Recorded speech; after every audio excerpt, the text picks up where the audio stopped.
बिस्मिल्लाहिर्रहमानिर्रहीम। मैं मोहम्मद अमीन। जिस तरह के ऐसा 4-5 साल तो हॉस्पिटल लंगर जाता है, थले निके निके बच्चे कुरान पाक पढ़ते हैं, उन्होंने वास्ते अज नान ते हलवे का प्रोग्राम बनया है।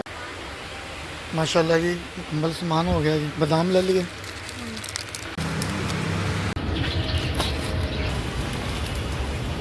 माशाल्लाह जी, सूजी ब्राउन हो गई, चानी भी तैयार हो गई है।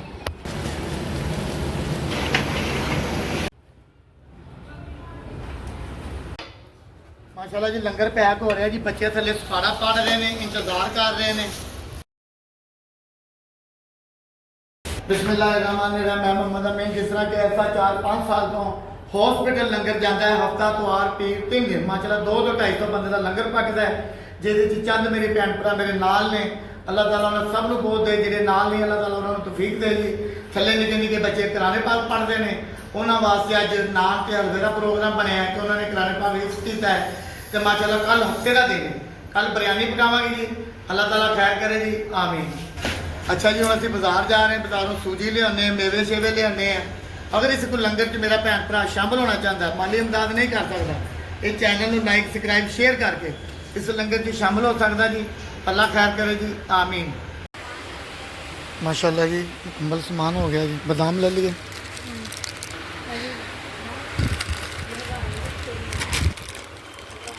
आपको खिलाऊंगी। माशाल्लाह गिरी हो गई, सौगी हो गई, इलायचियाँ हो गई, बादाम हो गए, तो सूजी भी हो गई, अल्लाह खैर तो चीनी भी हो गई है। अच्छा, तो और की लाने।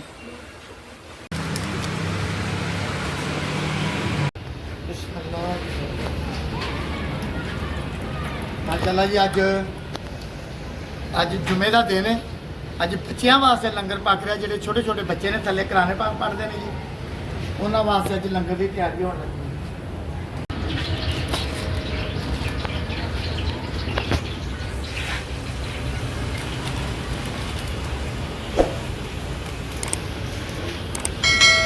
माशाल्लाह जी, 4 तो 5 साल हो गए ने माशाल्लाह।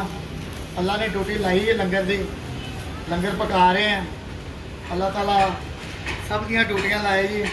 इन्हों हम असी थोड़ा जहा ब्राउन करना है, बिल्कुल आस्ता आस्ता अग तेल भुनना है, तेज अग देना।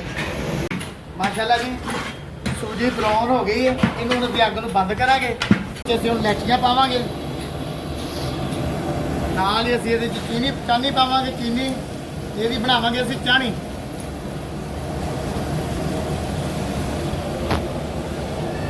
ਕੱਲ ਮਾਸ਼ਾਅੱਲਾ ਜੀ ਹਫਤੇ ਦਾ ਦਿਨ ਹੈ ਕੱਲ, ਤੇ ਕੱਲ ਲੰਗਰ ਪੱਕੇਗਾ ਇਨਸ਼ਾਅੱਲਾ। ਅੱਲਾ ਖੈਰ ਜੀ, ਇਹਨੂੰ ਅੱਛੇ ਤਰੀਕੇ ਨਾਲ ਲਾਵਾਂਗੇ। ਹੁਣ ਸਾਡਾ ਚਾਣੀ ਵੀ ਤਿਆਰ ਹੋ ਗਈ ਹੈ। ਹਲਕਾ ਜਿਹੇ ਇਹਦੇ 'ਚ ਅਸੀਂ ਰੰਗ ਪਾਵਾਂਗੇ।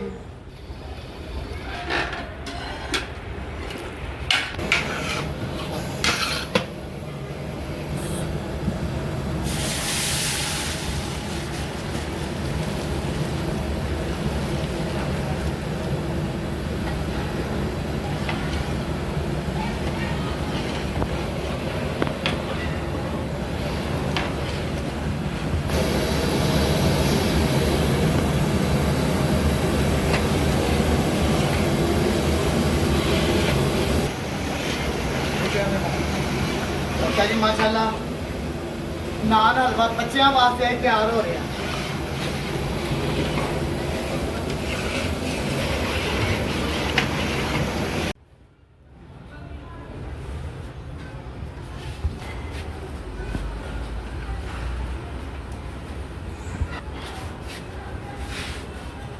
माशाल्लाह अल्लाह ताला इतारा सारा सिलसिला जो भी 5 साल तो असीं कर रहे हैं, अल्लाह की ज़ात कबूल करे। अल्लाह ताला सानू इन्नी कुछ तौफीक दे, जिन्नी देर साडी जिंदगी असीं ये काम करते रहिए, लोगों को मथाज, लोगों को बेरोज़गार, लोगों को लंगर खवाते रहिए। दुआ दे सकना तुहानू जी। अल्लाह ताला तुहानू बहुत दे, मेरे नाल चलने की तौफीक भी दे। अल्लाह ताला साडे मुल्क के हालात अच्छे करे, जो गरीब आदमी अल्लाह ताला उन्हां दीयां परेशानियां दूर करे। अल्लाह ताला मेरे चैनल को भी कामयाब करे कि मेरा चैनल कामयाब होगा तो मेरे को कोई 4 पैसे आएंगे तो मैं लंगर च मजीद हिस्सा पावांगा। चैनल को लाइक सबसक्राइब करके इस लंगर च शामिल हो जाओ जी। ये वास्ते ने खुश रहे। नान हलवा जुमे का दिन, अज 5 का टाइम, तो बच्चों ने आ रहे हैं, तो लंगर खवावांगे, दुआ लवांगे। अल्लाह खैर। ਮਾਸ਼ਾਅੱਲਾ ਜੀ ਲੰਗਰ ਪੈਕ ਹੋ ਰਿਹਾ ਜੀ। ਬੱਚੇ ਥੱਲੇ ਸਪਾਰਾ ਪੜ ਰਹੇ ਨੇ, ਇੰਤਜ਼ਾਰ ਕਰ ਰਹੇ ਨੇ। ਅਸਲੈਮ ਵੀ ਆ ਗਿਆ, ਸਪਾਰਾ पढ़ लिया? सपारा पढ़ के आए हो? चलो हलवा खाना। ये छोटे छोटे बच्चे जो हैं ये कुरान पाक नीचे पढ़ते हैं माशाल्लाह। ऊपर लंगर पकता है। ये आप लोगों के लिए दुआ खैर भी करते हैं।